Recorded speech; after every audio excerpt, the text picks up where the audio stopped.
ce nouveau webinaire orienté sur la data et le thème Data Ready for AI. Ce webinaire en fait fait suite à une série de webinaires qui ont eu lieu en janvier, février, etc. sur ce thème. On a commencé notamment sur toute la partie organisation, roadmap, la partie vraiment pilotage des projets data, et du coup, tous les mécanismes, tous les process qu'il fallait mettre en place pour qu'il y ait une vraie stratégie data IA d'entreprise. On a continué notamment aussi sur l'aspect agent IA et l'impact d'avoir une donnée propre et structurée euh, concernant sa data. Et aujourd'hui, ben, on continue avec un webinar qui est un petit peu plus technique, un peu plus produit. On a parlé beaucoup de gouvernance, beaucoup de process, de profils, etc. Et aujourd'hui, on va un peu plus rentrer dans les outils. On était quand même rentré dans les outils dernièrement, puisqu'on avait montré des exemples d'agents IA qui exploitaient la data pour répondre à des services particuliers.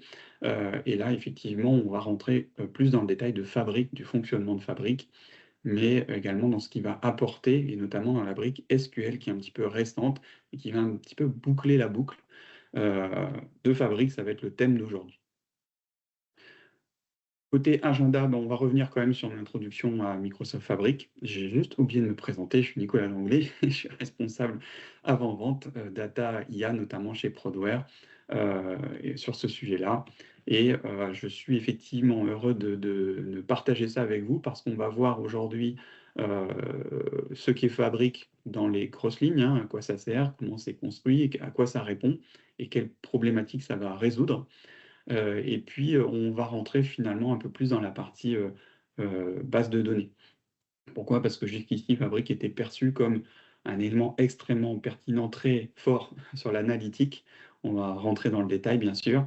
Mais il y a un petit dernier qui est arrivé depuis quelques mois qui s'appelle SQL Database et qui va être un petit peu la pièce manquante aujourd'hui qui vient d'arriver pour gérer toute la partie transactionnelle.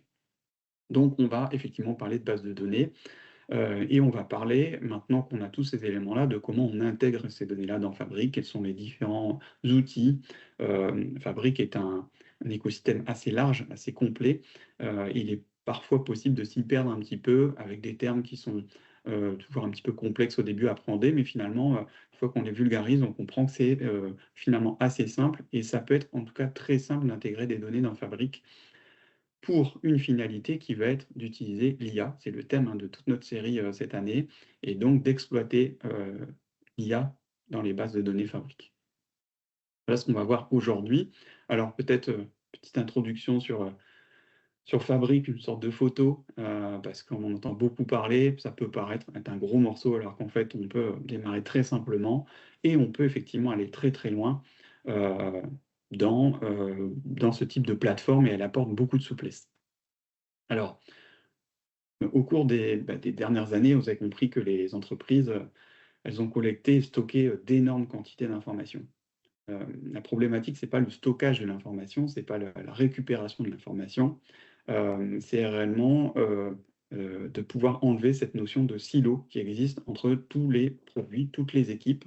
Et c'est une problématique qui existe maintenant depuis des années, hein, on en entend tout le temps parler, et c'est encore le cas aujourd'hui parce que finalement, il y a ce manque de simplicité pour mettre au centre de tout ça une data platform.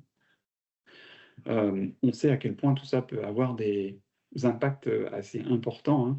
On va se retrouver avec des services ou des unités qui ne parlent pas entre elles. On va se retrouver avec des dashboards qui sont créés, voire recréés, voire créés en triplon à différents endroits de l'entreprise, avec des données qui sont potentiellement de mauvaise qualité parce qu'elles ne sont pas forcément un jour, parce qu'elles sont lourdes à mettre à jour, parce qu'il va falloir récupérer les outils des autres produits. On peut arriver à mettre en place du coup différents ETL, différents flux entre les plateformes, c'est toutes les flèches que vous voyez là à l'écran. Et effectivement, ça amène de la complexité, un coût qui est important, et du coup des données de mauvaise qualité.